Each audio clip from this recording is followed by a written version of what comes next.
प्रगतिशील समाजवादी पार्टी का प्रदेश अध्यक्ष बनने के बाद आज पहली बार आदित्य यादव लखनऊ पहुंचे हैं। पार्टी कार्यालय पर है, भव्य स्वागत किया यहां पर कार्यकर्ताओं ने और हमारे साथ में मौजूद है आदित्य जी। पहले तो बधाई आपको नई जिम्मेदारी। बहुत बहुत धन्यवाद। एक साथ दो जिम्मेदारी हैं, पार्टी का प्रदेश अध्यक्ष भी और आईसीए का निदेशक भी। उसके बाद पहला आपका दौरा है। किन चुनौतियों को देखते हैं प्रदेश अध्यक्ष के तौर पर? प्रदेश अध्यक्ष के तौर पर प्रगतिशील समाजवादी पार्टी में सबसे बड़ी हम लोगों को ज़रूरत है कि जो हमारे लोग हैं, जो उत्तर प्रदेश के सभी जिलों में, किसी भी ज़िले में चले जाइए, माननीय शिवपाल सिंह जी की नीतियों पे, उनकी सोच से प्रभावित हुए लोग, जो प्रगतिशील समाजवादी पार्टी को हमेशा दम भरने का काम किया है, वो बहुत सारे लोग हैं। उन सभी लोगों तक पहुंचने का काम, उनके ज़रिए और लोगों को जोड़ने का काम, एक संगठन, मजबूत संगठन प्रगतिशील समाजवादी पार्टी का बनाने का काम, ये मेरी प्राथमिकता होगी, प्राथमिक मेरी जिम्मेदारी होगी। इसके साथ साथ आने वाले समय में किस तरीके से युवाओं के लिए, महिलाओं के लिए, जो रोज़गार की आज दिक्कत है, सुरक्षा की बहुत बड़ी दिक्कत है, जिनको नज़रअंदाज कर रही है सरकार, इनको सरकार के सामने रखने का काम भी प्रगतिशील समाजवादी पार्टी का। अगर बात करें तो सपा और प्रसपा की राहें भले आज अलग हो गई हैं, लेकिन आज भी जब हम कमरे में बैठे हैं तो आपके पीछे एक होल्डिंग हम देख रहे हैं, सामने भी देख रहे हैं, तो नेताजी का चित्र दिख रहा है। आने के बाद आशीर्वाद लेने गए या जाने वाले? अभी आके हम आप ही के रूबरू हुए हैं, कार्यालय में अपने सभी कार्यकर्ताओं से, पदाधिकारियों से मिले हैं।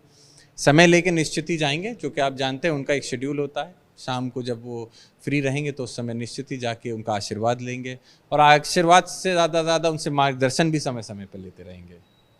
पार्टी में आपकी भूमिका पहले भी रही, लेकिन अब तो आधिकारिक रूप से एक पद जो मिला है इस समय प्रदेश अध्यक्ष का, बड़ी जिम्मेदारी होती है प्रदेश अध्यक्ष की। आगे 2024 है, अब तो बात सीधे 24 की चल रही है, तो किस तरह से चीज़ों को, संगठन को और मजबूत करेंगे 24 के मद्देनज़र? क्या प्रगतिशील समाजवादी पार्टी 24 में भी दिखेगी? देखिए, 24 के क्या परिणाम होंगे, किस तरीके से चुनाव में जाएंगे, नहीं जाएंगे, कैसे जाएंगे, जाना है कैसे जाएंगे, ये तय हमारे राष्ट्रीय अध्यक्ष और कमेटी तय करेगी। हम लोगों को जिम्मेदारी दी गई है उस 24 की तैयारी, और उस 24 से पहले आप जैसा जानते हैं निकाय चुनाव भी नज़दीक है।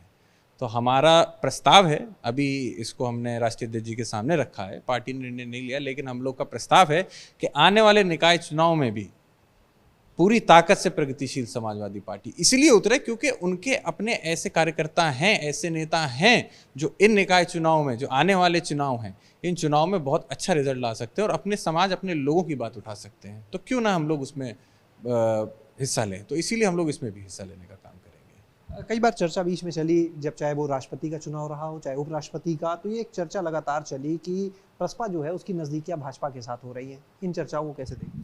देखिए, राष्ट्रपति का जहाँ तक चुनाव होता है, राष्ट्रपति का चुनाव किसी दल का चुनाव नहीं होता। राष्ट्रपति का जो चुनाव होता है उसको हम दल से उठकर देखते हैं।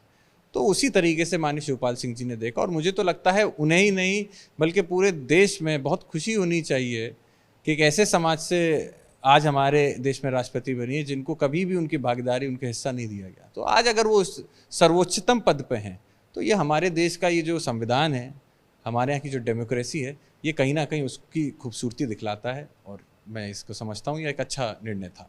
एक आखिरी सवाल, जन्माष्टमी की बधाई सभी ने दी, शिवपाल जी ने भी दी, लेकिन जो एक पत्र बाद में आया, बधाई संदेश, उसके तमाम अलग अलग मायने निकाले गए, सियासी मायने। उसके बाद में एक अखिलेश जी का बयान आता है, दोनों को जोड़ के देखा गया, क्या कहेंगे इस पर? देखिए, वो जोड़ के जो देखा गया, मैं ये समझता हूँ कि लेटर में जो उन्होंने बात लिखी थी, जिस वाक्य की बात हुई थी, वो वाक्य हजारों साल पहले का एक घटना थी, उसके बारे में था। उसमें कहीं भी समाजवादी पार्टी के राष्ट्रीय अध्यक्ष जी का, उनका नाम नहीं था। पता नहीं क्यों लोगों ने अपने हिसाब से उसका आकलन कर लिया कि वो किसी एक व्यक्ति विशेष के लिए टिप्पणी की गई है। लेकिन मेरी बात हुई राष्ट्रीय अध्यक्ष जी से, माननीय शिवपाल सिंह जी से, हम लोगों ने बात करी, यहाँ पे हमारे प्रवक्ता बैठे हुए हैं, प्रमुख दीपक भाई, इनसे भी बात हुई, सबसे बात हुई। तो ये ऐसा कहीं भी नहीं था। उन्होंने एक जो घटना हुई थी हजारों साल पहले, उसका उल्लेख करते हुए जन्माष्टमी की बधाई दी, लेकिन उसको लोगों ने अपने हिसाब से तोड़ मरोड़ के उसको किसी से कनेक्ट कर दिया। मैं समझता हूँ वो कहीं भी इस वजह से उन्होंने ऐसी चिट्ठी नहीं लिखी। आखिर जानना चाहेंगे, वर्तमान परिवेश में कंस कौन? देखिए, आज के समय में भ्रष्टाचार सबसे बड़ा कंस है। आज के समय में जो महिलाओं की सुरक्षा की बात होती है, आज के समय में वो इंसान कंस है जो गुजरात में 10-10, 12-12 जो मुजरिम हैं वो छूटते हैं, उनको मिठाई खिलाता है, उनको माला पहनाता है, रेप के, हत्या के आरोपी हैं उनको माला पहनाता है, वो कंस है। आज के समय में वो कंस है जो शिक्षा के मंदिर में, छोटे छोटे प्राथमिक स्कूलों के अंदर, जहाँ पे बच्चों को शिक्षा देनी चाहिए, ऐसे मंदिरों के अंदर टीचरों की जो ड्यूटी होती है वो ड्यूटी जो नहीं कर रहा वो कंस है। वो कंस है जो आज के समय पे जहां देश के लिए आप कहते हैं कि हम पूरे देश में हम ग्लोबलाइजेशन हो रहा है, हम दूसरी दुनिया से लड़ सकते हैं, ऐसे समय में आपकी जीडीपी दर पर दर गिरती जा रही है। वो मैं समझता हूँ वो लोग कंस हैं जो इसमें इसका कर रहे हैं। बात करने के लिए तो ये थे हमारे साथ आदित्य यादव जी। इन्होंने साफ तौर पर कहा कि निश्चित रूप से एक बड़ी जिम्मेदारी है और सबसे पहला काम है संगठन को मजबूत करना। और जहां तक बात करें चुनाव की, तो आगामी जो निकाय चुनाव है उसमें भी पार्टी इस तैयारी में है कि वो पूरी ताकत के साथ जाए और अपने जो प्रत्याशियों को उतारे उन्हें जिताए। कैमरा सहयोगी प्रमोद के साथ शैलेश अरोरा, एबीपी गंगा, लखनऊ।